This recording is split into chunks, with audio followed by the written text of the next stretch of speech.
ಮಲೆನಾಡಿನ ದಟ್ಟಾರಣ್ಯದ ನಡುವೆ ಒಂದು ಹಳೆಯ ಮರವಿತ್ತು.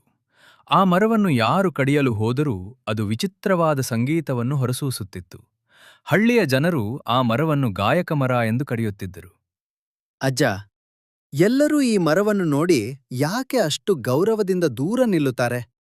ಇದು ಸಾಮಾನ್ಯ ಮರವಲ್ವಾ? ಅಲ್ಲ ಕಂದ, ಇದು ಸಾಮಾನ್ಯ ಮರವಲ್ಲ.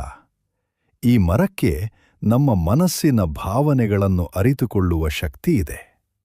ನಾವು ಲೋಭದಿಂದ ಬಂದರೆ ಇದು ಮೌನವಾಗುತ್ತದೆ, ಪ್ರೀತಿಯಿಂದ ಬಂದರೆ ಹಾಡುತ್ತದೆ. ಆರ್ಯನಿಗೆ ಕುತೂಹಲ ತಡೆಯಲಾಗಲಿಲ್ಲ.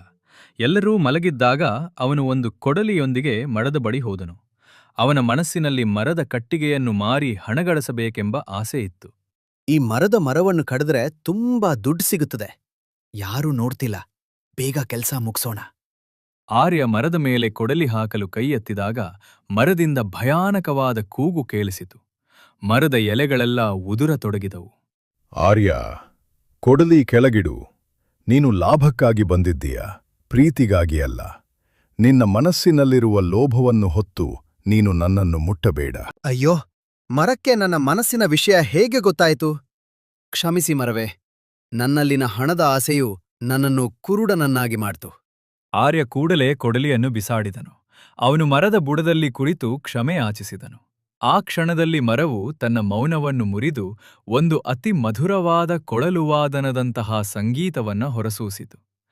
ಆರ್ಯ ಸಂಜೆ ಅಜ್ಜನ ಜೊತೆ ಮತ್ತೆ ಆ ಮರ ಬಳಿ ಬಂದನು. ಈಗ ಮರವು ಸುಂದರವಾಗಿ ಹೂಬಿಟ್ಟಿತ್ತು. ಅಜ್ಜ, ನೋಡಿದೆಯಾ ಆರ್ಯ, ಮರಕ್ಕೆ ಮಾತನಾಡುವ ಅಗತ್ಯವಿಲ್ಲ.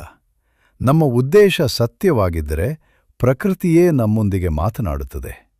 ಹೌದಜ್ಜ, ಮರವನ್ನು ಕಡಿಯುವುದಕ್ಕಿಂತ ಅದನ್ನು ಪೂಜಿಸುವುದರಲ್ಲೇ ನಿಜವಾದ ಲಾಭವಿದೆ. ಇನ್ನು ಮುಂದೆ ನಾನು ಈ ಮರದ ರಕ್ಷಕ.